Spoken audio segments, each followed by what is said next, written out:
Masakit po ba ito mama? Hindi po. Pag tinignan po, hindi siya masakit kahit hindi na po. Konti lang. Pangalan? Okay.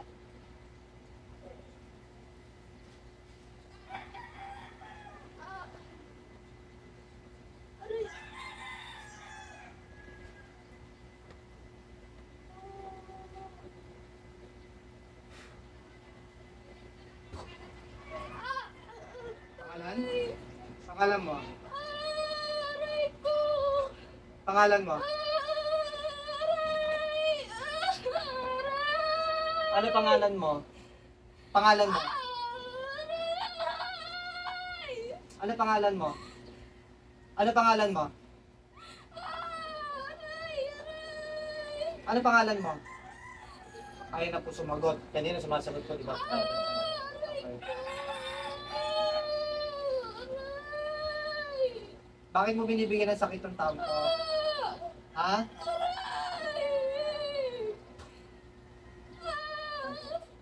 Makikipag-usap ka ba sa akin? Ha? Makikipag-usap ka ba sa akin o hindi? Makikipag-usap sa akin, hindi? Ha? Makikipag-usap pa sa akin o hindi? Makikipag-usap pa sa akin o hindi?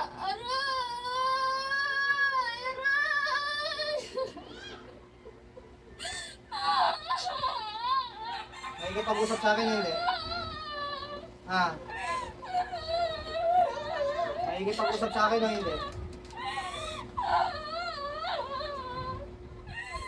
Makikipag-usap pa sa akin o hindi? Ha? Bakit binibigyan ng sakit ng taon ko? Pwede po ba natin talihan yung buhok? Talihan. Kasi nakakalipat. Talihan. Anong dahilan mo bakit mo binibigyan to ng sakit ng taon ko? Ha? Anong dahilan? Anong dahilan bakit binibigyan ng sakit ng taon ko? Aray ko! Ano pangalan mo? Ano pangalan mo? Ha?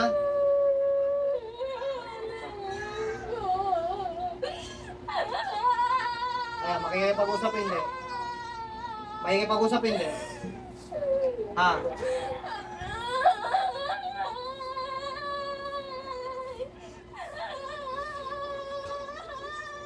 Makikipag-usap ba sa akin o hindi? Ha? Makikipag-usap ba sa akin o hindi? Ha? Makikipag-usap ba sa akin o hindi? Ha?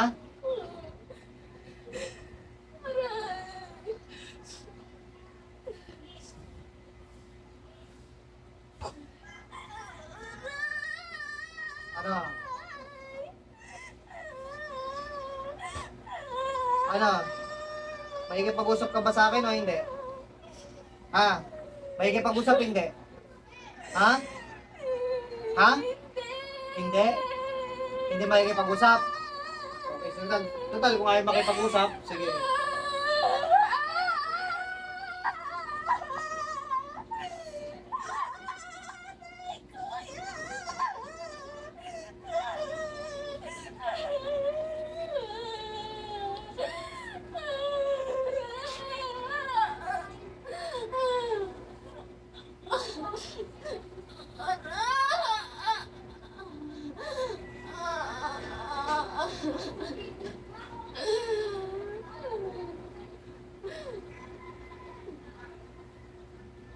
Isa-isa ulit, ma'am. May naalala ka, ma'am, nag-iiyak ka sa sakit, nag-aaral ka sa sakit. May naalala ka po?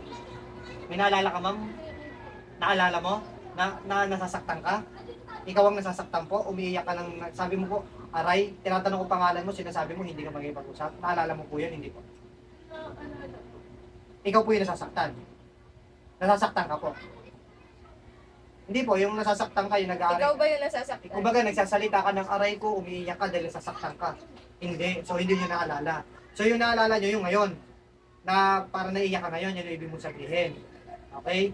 Pero, ang tagal mo kasing nagsasalita ng nag-aaray ka sa sakit, tinatanong ko pangalan mo, sinasabi mo, wala kang hindi ka nagsasalita ng pangalan, ang dami. Siguro mga lagpas 30 yata, tinatanong ko pangalan, di ba? Samantalang nung una nag-uumpisa tayo, tinatanong ko pangalan nyo, sumagot kayo pangalan nyo, tama, naalala nyo po yon. Then after nun, siguro mga 5 to 10 minutes siguro, no? Opo. Na nag-aaray ka sa sakit, umiiyak ka sa sakit, tinatanong ko, sabi ko, tinatanong kita, makikipag-usapan, sagot mo, hindi. Naalala mo po yun, hindi po?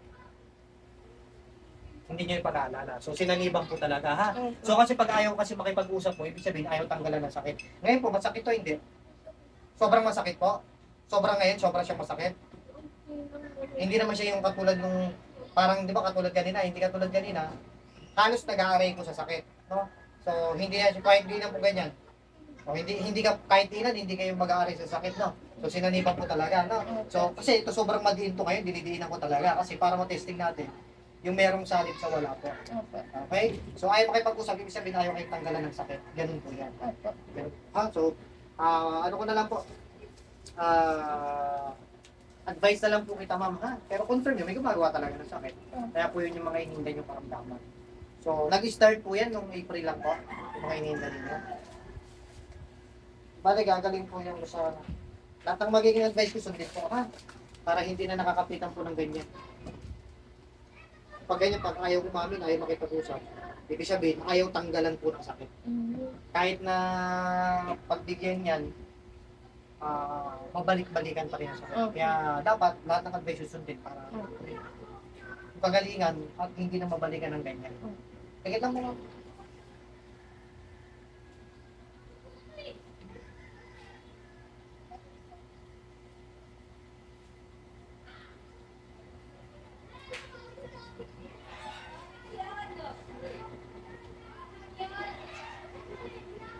So, hindi lang to. Pakiubos ko nito.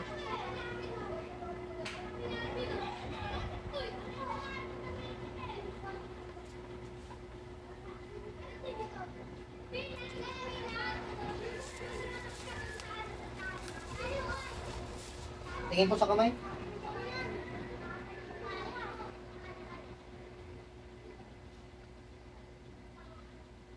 Pantay na po. Kita niyo po.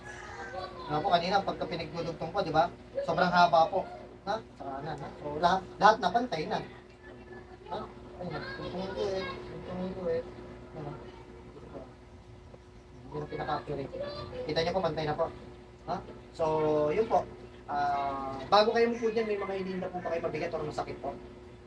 Kinakabalan po, tapos malalakas po yung kapingin. Ay, nung isang araw po, mabigat daw po yung braso niya, kahapon po.